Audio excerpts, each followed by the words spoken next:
في البداية كانت الكلمة. That is words. Words are very important. Let's start with the VIP. Al-Mu'tamid bin Rushd was born in Fez, Morocco. He graduated from Fez University in 1778, obtained his master's in French linguistics from York University in 1982, and his PhD in theoretical linguistics and the structure of Arabic from the National University of Ireland in 1990. He spent 1 year as a visiting scholar at the University of Washington. He has written numerous books and articles published at home and abroad, whereas he is currently doing a YouTube about language universe. Well, this book has the optimistic goal of presenting an overview of some 2,500 years of language and culture studies, stretching from India to the present-day America, passing by Hebrew, Arabic, and European traditions. This is side by side with the prior definition of the major components of human language: phonetics, morphology, syntax, semantics, and pragmatics, and the overlap of language sciences with neighboring disciplines, with psychology, history, and philosophy. Less optimistic, John Lyons believes that advances in scientific research have only shown us that we do not know language. This is very pessimistic, but let's see what this book has to present.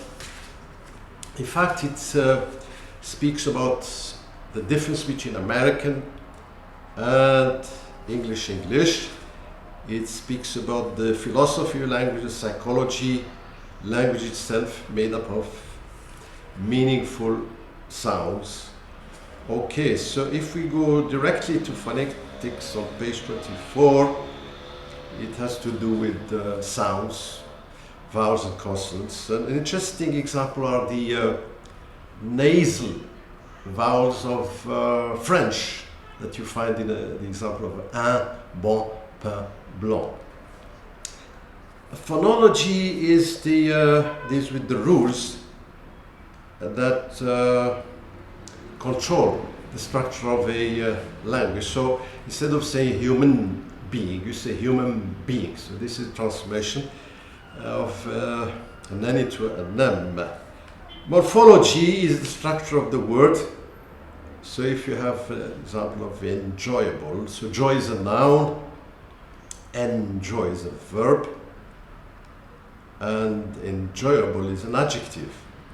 Now syntax, we have a special thing in Arabic. So for instance, you can have ibtala Ibrahim rabbuhu instead of ibtala rabbu Ibrahim.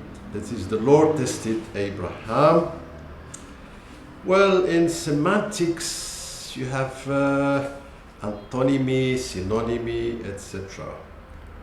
Now, there is a big fight about which is the best language. According to Diderot, French is the language of la langue de la vérité, les autres, la langue du mensonge. We Muslims believe that Arabic is the best. Leibniz, while comparing Arabic and Hebrew, 17th century philosopher Leibniz firmly placed Hebrew within the Arabic family, as if Arabic was the mother of Hebrew. Anyway, there are many traditions in this book that you could go through. That is the Japanese tradition, the Chinese tradition, Panini, the Indian tradition we spoke about yesterday, Aristotle with his dealing with the truth, the 10 categories, the propositions, the contradictions, syllogism, conditions, the Hebrew tradition as we saw yesterday, and the Arabic tradition with Sibawayhi that we saw, and coming is Ibn Jinni. You have also the Berber tradition with Tarifit, etc. You have the German tradition. These people are historicists, philologists with Grimslow and a review with the King James Version. Okay, and then Saussure, as we saw yesterday. You have the Danish tradition, the Prague school, the London school, Robert Lepage, philosopher Wittgenstein, Marxism and Marxism. This is interesting. During the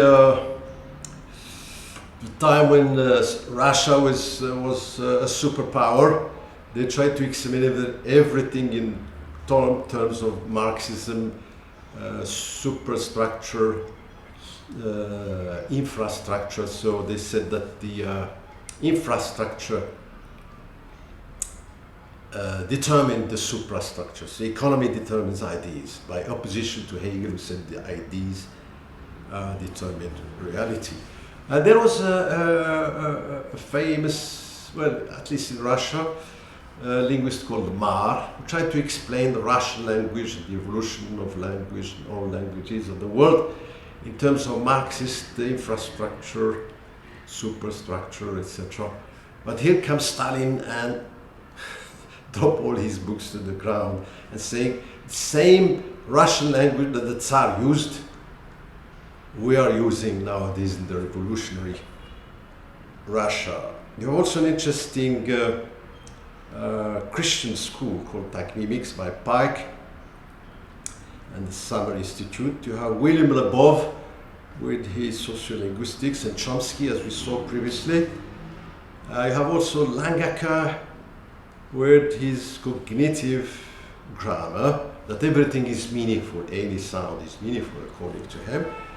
You have also most regretted my tutor Patrick Griffiths with his child language. Well, I think this book is a very interesting one, and you could try and get a copy and enjoy. Let me just put it with the others. Well, have a nice night. Thank you so much.